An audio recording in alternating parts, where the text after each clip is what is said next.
perang aja deh. Kita perang aja. Rizik Syihab, tikus God, kamu tidak usah keluar-keluar menantang perang. Hadapi saya. Tanganku tengen, ngampleng dias murah pecah, jojol jenengku.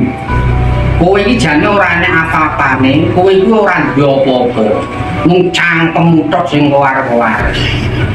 Makane nek wani sendel iki menungsane. Nek kowe iso ngalahke aku langsung sujud kowe tak angkat dadi guru. Ning nek kowe kalah jebrot polongmu. Kowe iki menungso tikus God. Cangkemmu keluar-keluar provokator, memprovokator. Assalamualaikum warahmatullahi wabarakatuh. Bismillah, alhamdulillah, wassalatu wassalamu ala rasulillah Sayyidina Muhammad ibni Abdullah wa ala alihi wa ashabihi wa mawala la hawla wa la quwwata illa billah.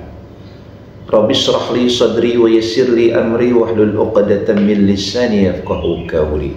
Di video kali ini kita akan membahas dan mengulas tentang Mbah Mono atau Mbah Darmono, yakni seorang tokoh Karanganyar yang beliau ini adalah merupakan komandan perjuangan Wali Songo Indonesia Laskar Sabilillah wilayah Karanganyar, dan beliau ini pun sekaligus adalah sebagai mentor atau instruktur di PGN Patriot Garda Nusantara, dan juga aktif di Nahdlatul Ulama, dan juga tentunya adalah di Bansel.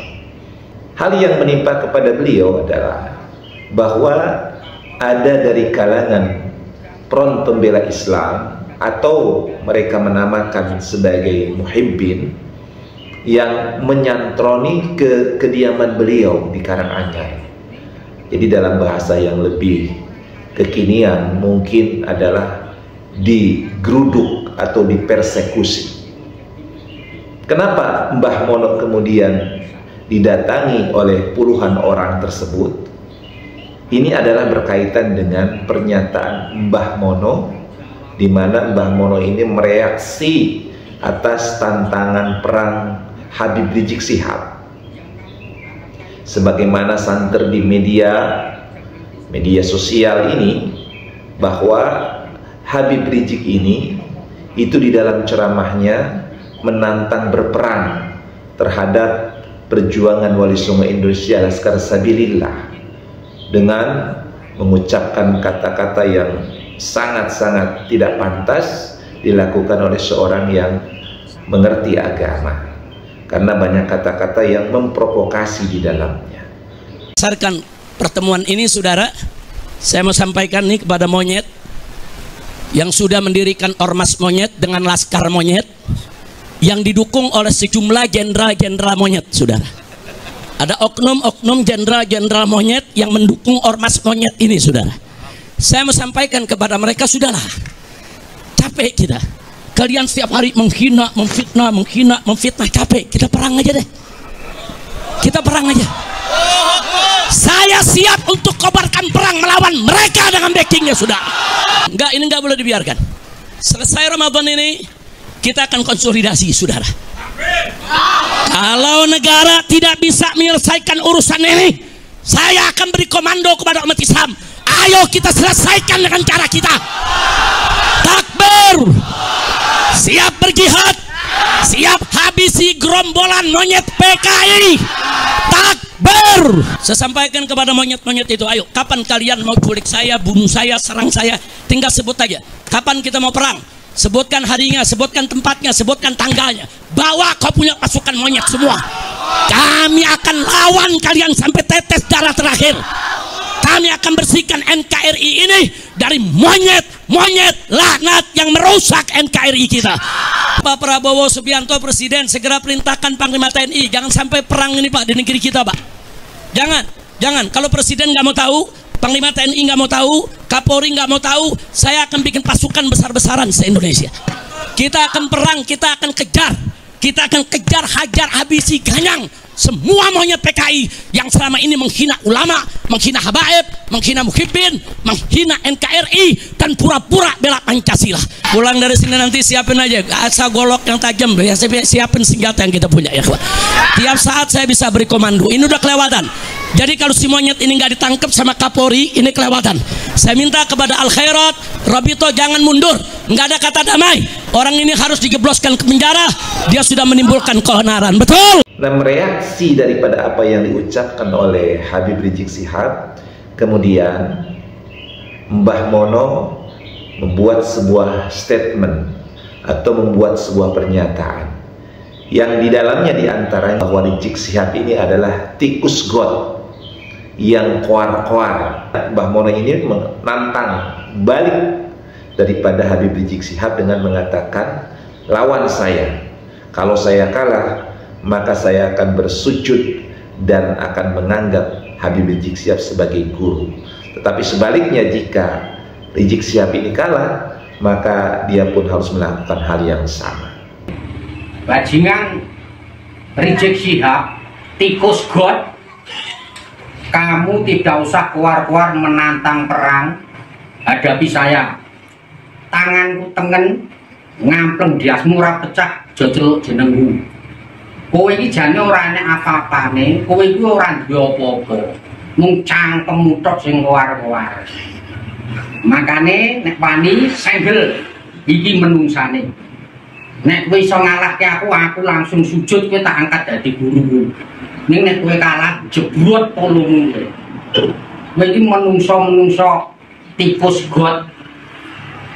Cangkemmu keluar-keluar provokator, memprovokatori. Di dalam pernyataannya itu pun Mbah Mono menghimbau kepada para muhibbin agar segera sadar, jangan kemudian mereka menjunjung atau mengagung-agungkan para habaib ini. Kenapa? Karena sesungguhnya mereka bukan dzurriyyah Nabi Muhammad SAW, tetapi mereka nasabnya sudah terputus berdasarkan kajian Kiai Haji Imaduddin Utsman Al-Bantani.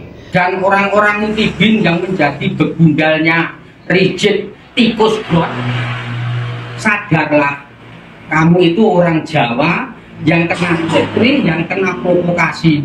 Orang kayak Rizik tikus got, ngapain kamu masih menjadi muhibbin, kamu junjung-junjung sebagai guru besarmu? Goblokmu kok ora karu-karuan. Kemudian dia pun menghimbau kepada orang Jawa, kepada orang Indonesia yang masih sampai saat ini sebagai muhibbin untuk meninggalkan daripada para habaib tersebut. Mereka itu tidak ada yang bisa diharapkan kembali. Jadi jangan sampai kemudian mereka nanti di akhirat akan menyesal di neraka gara-gara apa yang mereka lakukan. Maka dari itu, saudara-saudaraku, orang Jawa, orang Indonesia, tinggalkan itu tikus got Rizik itu. Ngapain kamu? Yang kamu harapkan itu apa? Kamu mau diajak nanti setelah mati diajak ke neraka? Dia pun mengatakan bahwa Habib Rizik ini mulutnya sangat kotor. Doa-doa yang dipanjatkannya pun itu kebanyakan menjelek-jelekan. Oleh karenanya sekali lagi Mbah Mono ini menghimbau kepada para muhibbin untuk segera sadar, menyadari segala kekeliruan yang selama ini mereka telah lakukan. Tidak ada seorang tokoh agama, tokoh ulama mulutnya kotor kayak peceren itu. Tidak ada. Doanya saja selalu membuat panas orang, doanya selalu jelek-jelek. Kamu harus berpikir, wahai saudara-saudaraku, sadarlah, sadarlah. Terima kasih. Poinnya adalah ada dua hal yang dinyatakan oleh Mbah Mono di dalam video pernyataannya. Yang pertama adalah beliau mereaksi, merespon, menjawab tantangan daripada Habib Rizik Syihab. Lalu yang kedua, Mbah Mono ini pun menghimbau kepada para muhibbin untuk segera menyadari, untuk segera tobat bahwa apa yang mereka lakukan dengan menjadi muhibbin terhadap para habaib itu adalah sesuatu yang merupakan kesalahan besar. Oleh karenanya menghimbau kepada para muhibbin untuk kemudian segera sadar atas kekeliruannya.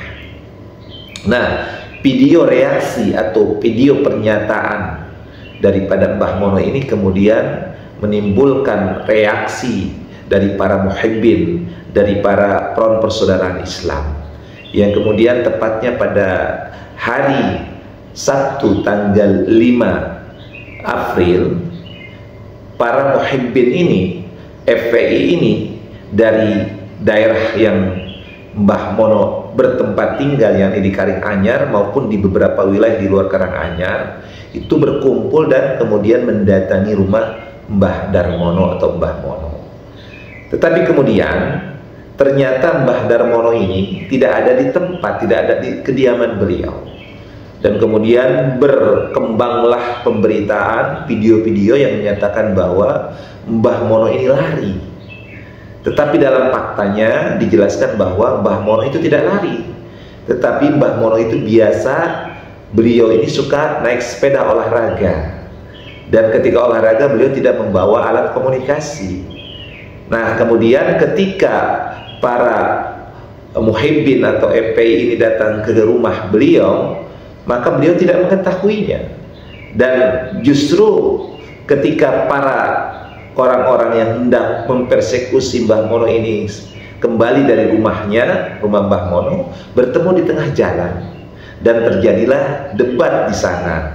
Dan kemudian tidak ada titik temu dari debat itu, tetapi tidak ada tindakan kekerasan atau tindakan fisik terjadi. Nah, kemudian dampak daripada kumpulnya orang-orang yang hendak menyantroni atau hendak datang menggeruduk rumah Mbah Darmono ini kemudian didengar oleh Perjuangan Wali Songo Indonesia Laskar Sabilillah, yang kemudian akhirnya terjadi kesepakatan, yakni bahwa pihak daripada EPI ataupun muhibbin hendak mengadukan ke Polres, dan itu kemudian titik temu ataupun hal itu tidak ada kesepakatan berkaitan dengan apa yang terjadi. Jadi masing-masing hendak melaporkan, terutama daripada pihak muhibbin. Tetapi kemudian akhirnya terjadi kesepakatan untuk melakukan mediasi di polsek setempat. Kemudian berkembanglah isu ini kemana-mana, membesar, yang kemudian pada hari Ahadnya yang digadang-gadang akan terjadi mediasi, itu telah berkumpul di antara kedua kelompok ini. Dan kemudian terjadi mediasi dan akhirnya terjadi kesepakatan yang masing-masing kemudian akan saling islah kembali dengan tidak memperkarakan hal tersebut. Jadi tadinya pihak FPI ataupun muhibbin ini hendak melaporkan daripada apa yang dinyatakan oleh Mbah Darmono atau Mbah Mono di videonya, tetapi terjadi kesepakatan di antara keduanya. Tetapi hal ini kemudian tidak selesai sampai situ saja, karena ada isu-isu yang kemudian berkembang bahwa pihak FPI atau muhibbin ini akan berkumpul. Perkumpulannya itu nggak jauh dari tempat mediasi itu. Jadi kemudian dari pihak PWI, Pagar Nusa, kemudian dari Banser dan juga dari Ansor, serta dari PGN, Patriot Garda Nusantara pun itu berkumpul. Dan akhirnya kemudian setelah berkumpul ramai-ramai, dan akhirnya pihak aparat sampai malam tadi itu kemudian membubarkan massa agar tidak tercipta hal-hal yang tidak diinginkan. Tetapi tetap kemudian pihak aparat maupun ada beberapa pihak dari ormas diantaranya dari pihak PWIRS maupun dari pihak Pagar Nusa, kemudian Ansor dan juga PGN, itu tetap beberapa orang yang kemudian menjaga. Nah, inilah yang terjadi kepada Mbah Darmono, di mana terjadi penggerudukan dan persekusi. Maka kemudian kita bisa menganalisa bahwa yang pertama, apa yang dilakukan oleh Mbah Darmono itu adalah sebuah reaksi atas tantangan yang diucapkan oleh Habib Rizik Syihab. Jadi reaksi terhadap sesuatu yang dilakukan oleh seseorang. Pada dasarnya apa yang dilakukan oleh Mbah Darmono dengan membuat pernyataan di videonya itu pun sebenarnya tidak salah juga, karena Habib Rizik ini secara terbuka itu memberikan tantangan kepada PWILS, tantangan berperang bahkan, Kalau ada kemudian menjawab tantangan itu melalui video, itu sebenarnya hal yang wajar dalam media sosial ini. Dan kata-katanya pun memang adalah kata-kata yang tidak terlalu pada dasarnya itu menghina. Dia hanya mengatakan adalah tikus got, dan kemudian memberikan tantangan balik dengan untuk bertarung 1 lawan 1. Jadi pada dasarnya adalah sesuatu tindakan yang gentleman. Kemudian yang kedua adalah himbauan kepada orang-orang yang disebut muhibbin. Jadi video yang disampaikan atau yang dibuat oleh Mbah Darmono ini adalah sebuah reaksi atas aksi yang dilakukan oleh Habib Rizik Syihab dengan menantang berperang kepada perjuangan Wali Songo Indonesia Laskar Sabilillah. Jadi dalam hal ini adalah hal yang wajar sebagai bentuk jawaban terhadap tantangan. Lalu yang kedua, tindakan penggerudukan yang dilakukan oleh FPI dan juga muhibbin, tentunya ini adalah sesuatu tindakan yang arogan di dalamnya. Jadi show of power itu terkadang itu adalah suatu tindakan yang di dalam budaya kita itu sudah tidak pantas lagi. Jadi dengan menggeruduk rumah, kemudian dengan niat untuk mempersekusi, itu adalah tindakan yang tidak konstitusional. Jadi yang paling bagus itu lakukanlah tindakan konstitusional. Apa itu? Mungkin yang diharuskan adalah menempuh jalur hukum. Kalau memang kemudian pihak muhibbin atau FPI tidak merasa atau dia merasa ada penghinaan, ada pernyataan-pernyataan yang menghina atau ada tindak pidana di dalamnya, maka tidak perlu melakukan kemudian mengumpulkan massa dan menggeruduk atau mempersekusi seseorang, tapi datanglah kepada aparat-aparat yang berwenang di dalamnya, buatlah laporan kepolisian di dalamnya. Itu akan lebih elok dan lebih sesuai dengan konstitusional daripada kemudian menggeruduk orang dengan membawa massa, maka akan menimbulkan di situ adalah kerusuhan dan keonaran. Maka ini tentu bukan konstitusional, justru akan menimbulkan konflik yang mungkin bisa konflik itu melebar meluas kemana-mana. Oleh karenanya pembelajaran untuk kita, ketika ada sesuatu maka jangan menggunakan show of power, kekuatan massa, tapi indahnya eloknya di negeri yang berdasarkan hukum ini, di Indonesia yang negara hukum ini, maka tempuhlah jalur hukum untuk menyelesaikan masalah. Dan yang paling lebih bagus lagi adalah kemudian mengedepankan musyawarah untuk mencari mufakat di dalamnya.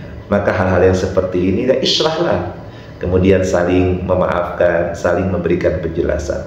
Kalau di kemudian tidak ada titik temu dan keduanya merasa bahwa perlu ditempuh jalur hukum, maka lakukan dengan cara yang baik tanpa kemudian menimbulkan kerusuhan dan keonaran. Nah, ini mudah-mudahan bisa dipahami oleh kita semua bahwa negara kita ini negara hukum, bukan negara yang barbar atau negara yang bebas orang melakukan tindakan-tindakan pidana di dalamnya. Mudah-mudahan video ini bisa memberikan manfaat. Wallahu muwaffiq ila aqwamit thoriq. Assalamualaikum warahmatullahi wabarakatuh.